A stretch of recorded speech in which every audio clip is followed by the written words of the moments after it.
everyone, and welcome to another video of Once Upon a Story. I'm Mulan. I'm really happy to be here with you today, and it's my turn to read you a story. Let's see, we are gonna read you this book today. Yes, of course, it's my book. Mulan, it's my story. But before we start, you already know there is something that we need to do.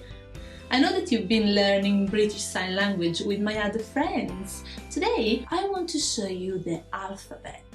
Because if you can spell, knowing the alphabet, you will be able to communicate in British Sign Language. Okay, let me show you. First of all, we need our hand. On our hand, we say the vowels, okay? So we got A, E, I, O, U. That's easy enough, isn't it? So let's try to say the alphabet, okay?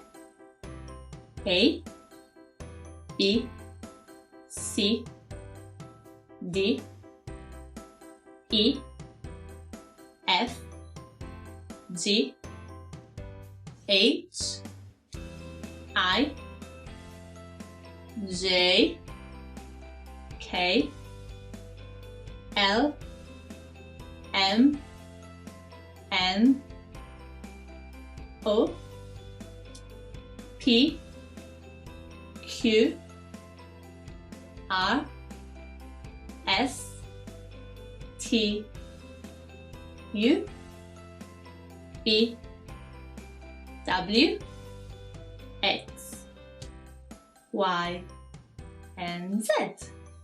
Here we go! Now you know all the alphabets, so you will be able to spell your name as well. Should we spell my name? So I'll show you. Mulan. So we've got M, U, L, A, N.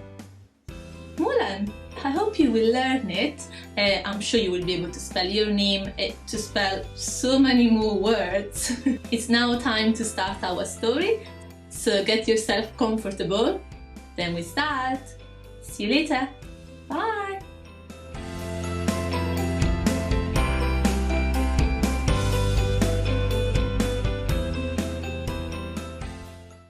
The big day had arrived. While Mulan was finishing her chores at home, her mother and her grandmother Fa were waiting for her in the village. Fa Li, her mother, was a nervous wreck. Of all days to be late, I should have prayed to the ancestors for luck. Finally, Mulan came riding up on her horse Kan. Her family hustled her off to the Beta hairdresser and dressmaker. Then, her grandmother gave Mulan some special gifts. An apple for serenity, a pendant for balance. She added jade beads for beauty and a cricket for luck. As soon as the matchmaker saw Mulan, she began listing all the things she didn't like. Speaking without permission? Too skinny? No good for bearing sons. The meeting was a disaster. Creaky, Mulan's lucky cricket, jumped onto the matchmaker's teacup. Mulan spilled tea on the matchmaker, and the matchmaker's dress caught on fire when she fell onto a hot stove. You are a disgrace. You may look like a bride, but you will never bring your family honor. Ashamed, Mulan sadly led Kan home. She went into the garden and gazed at her reflection in the pond. She thought she was a failure as a daughter. Mulan sat beneath the blossoming magnolia tree and removed her hair comb. Fa Zhou entered the garden and sat beside his daughter. My, what beautiful blossoms we have this year. But look, this one's late. But I bet that when it blooms, it will be the most beautiful of all. He took Mulan's comb out of her hands and gently placed it in her hair. Just then, Chifu, the emperor, said, rode into the village. "Citizens, I bring a proclamation from the imperial city. The Huns have invaded China. By order of the emperor, one man from every family must serve in the imperial army." Mulan followed Fa Zhou into the street and ran up to Chifu.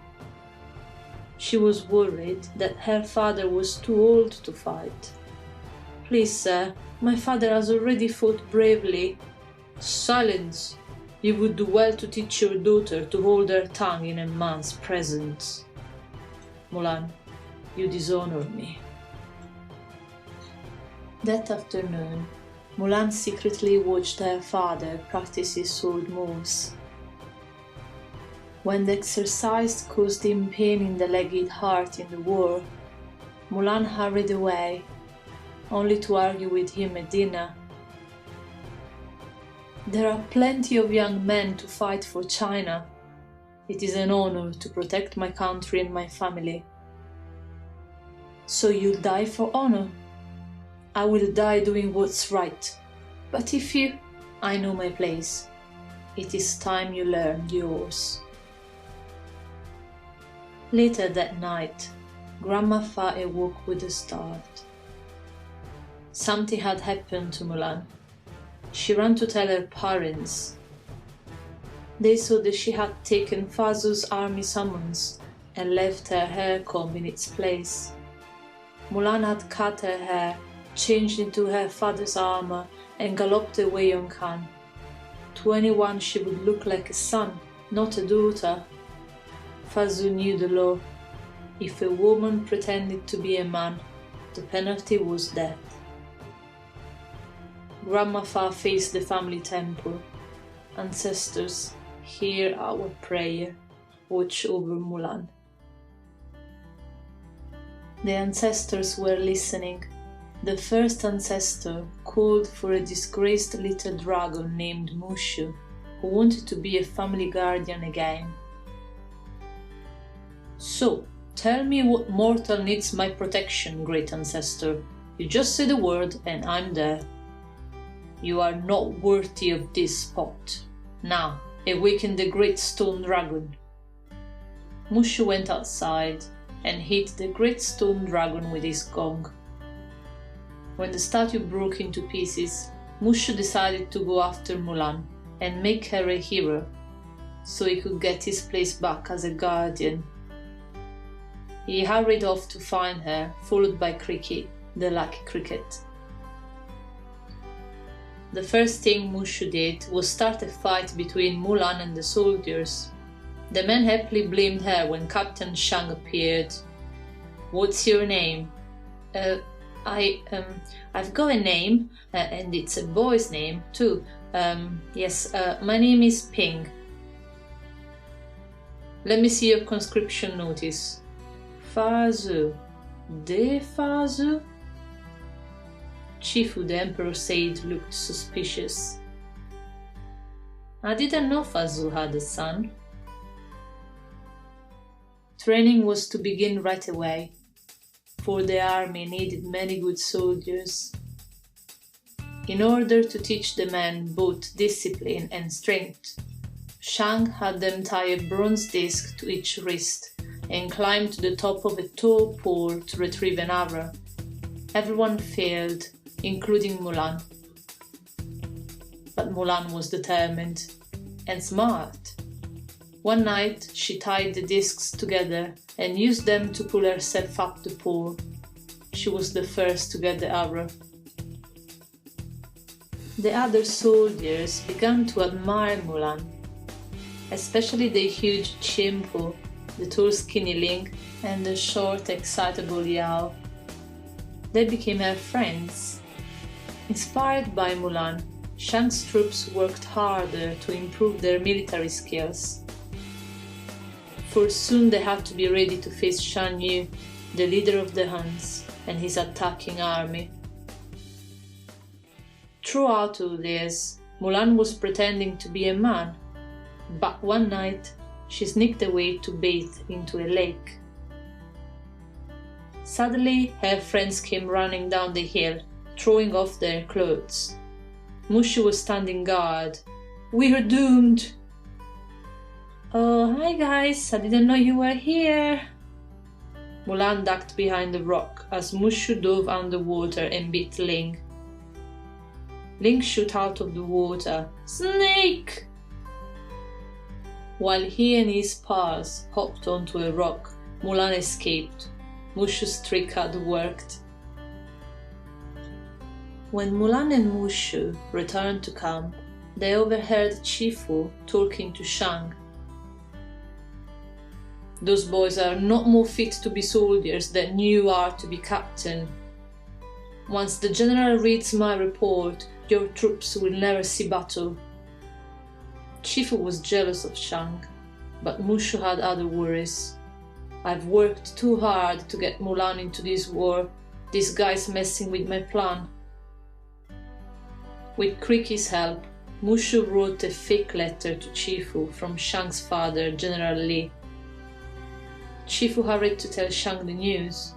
"Captain, urgent news from the general. We are needed at the front." As the soldiers marched to war, they came to a village that had been burned down. At the battle scene, Chimpo found General Li's helmet. From a distance, the men watched Shang place the helmet on his own sword and reflect sadly. They all knew that Shan Yu had killed General Li. Mulan comforted Shang. Then he mounted his horse. "The Hans are moving quickly. We'll make better time to the Imperial City through the Tungshao Pass.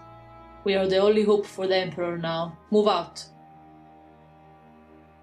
At the Tungshao Pass, Shan Yu and the Hans met Shang's army with a blizzard of arrows.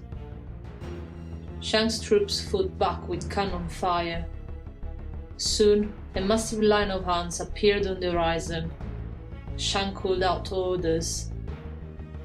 "Yao, aim the cannon at Shan Yu." Mulan noticed the mountain reflected in the blade of her sword and got an idea.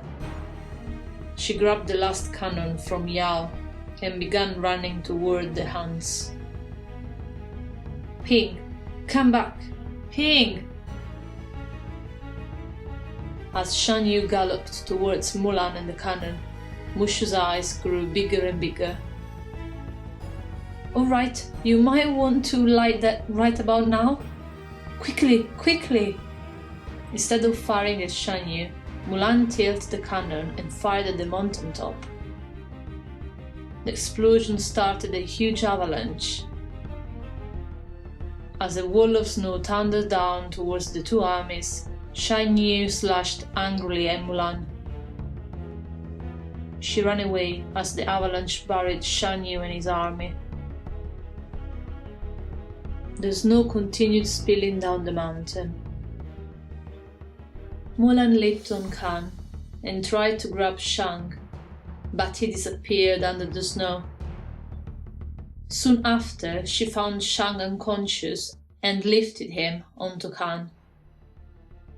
From a ridge, Yao shot a rope to them. Mulan grabbed the rope, but Khan kept slipping toward the edge of a cliff. Yao had accidentally dropped the rope. As Khan went over the cliff, Mulan tied one end of the rope to her saddle and shot the other end up to her friends. With Chimpo's help, the men pulled Khan, Mulan and Shang to safety. Shang woke. "Ping, you are the craziest man I've ever met, and for that I owe you my life. From now on, you have my trust." Just then, Mulan fainted from the wound caused by Shan Yu's sword. The men carried her to the medic's tent. Later, the medic reported some startling news. Shifu hurried inside the tent and dragged Mulan outside. "I knew there was something wrong with you. A woman. Treacherous snake." My name is Mulan. I did it to save my father. Ultimate dishonor. Captain, you know the law. Instead of killing Mulan, Shang did what he felt was right. He threw down her sword. A life for a life. My debt is repaid.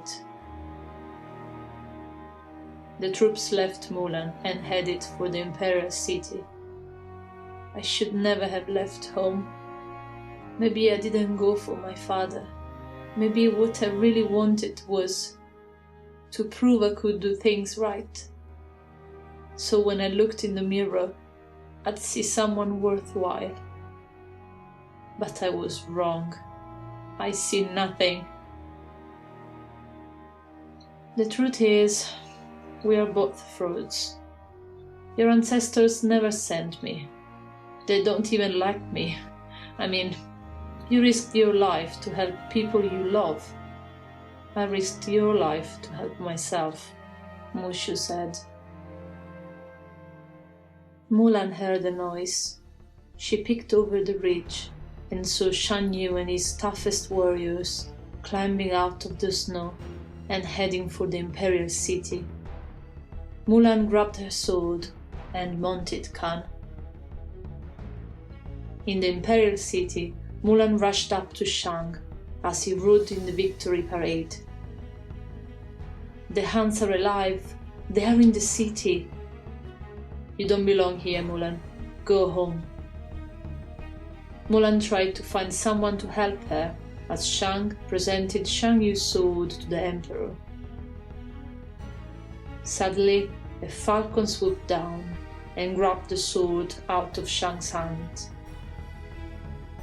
The falcon carried the sword to the palace rooftop and dropped it as it flew over a statue. The statue reached up and caught the sword. It was Shan Yu. Below, Shan Yu's men slashed their way out of a parade dragon costume. They grabbed the Emperor and carried him into the palace. When Mulan saw that Shang, Qianpo, Ling and Yao failed to break down the palace door, she hurried up to them. Hey guys, I've got an idea. The doubtful Shang stayed behind, but the other three ran after Mulan.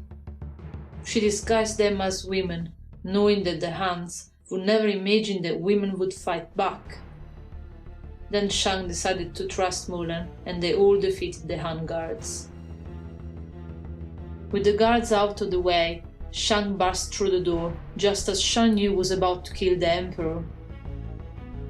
As Shang and Shan Yu fought, Mulan threw a piece of cloth over a rope. Qianpo, get the Emperor. Using the rope as a slide, Qianpo helped the Emperor to safety. Shan Yu tried to follow, but Mulan cut the rope. Shan Yu turned on Shang. You took away my victory. No, I did. Mulan pulled her hair back so she looked like a boy, the soldier from the mountains. Shan Yu chased Mulan onto the palace roof. It looks like you are out of ideas. Not quite. Ready, Mushu? Mushu had strapped a rocket to his back and quickly lit the fuse. As the rocket sped towards Mulan and Shan Yu, Mulan pinned Shan Yu to the roof with his sword. Then she jumped out of the way as the rocket smashed into Shan Yu and carried him off. Mushu and Kriki hopped down to the sword. The rocket carrying Shan Yu slammed into the fireworks tower, destroying him once and for all. Later on the palace steps, the Emperor thanked Mulan and tried to make her a member of his council. With all due respect, Your Excellency, I think I've been away from home long enough. The Emperor removed his pendant. Then take this, so your family will know what you've done for me. he gave Ash a new sword. And this, so the world will know what you have done for China. Shang clumsily shook Mulan's hand, and Mulan hurried home. She presented the emperor's gifts to her father. The greatest gift and honor is having you for a daughter. I've missed you so. Shang must have realized how special Mulan was, because he followed her all the way home. And by the way, Mushu earned his place as a family guardian again. Guess who's back on pedestal 5? Call out for egg rolls. Yeah. Mulan thanked Mushu and then went inside the house to have dinner with Shang and their family, all happily together.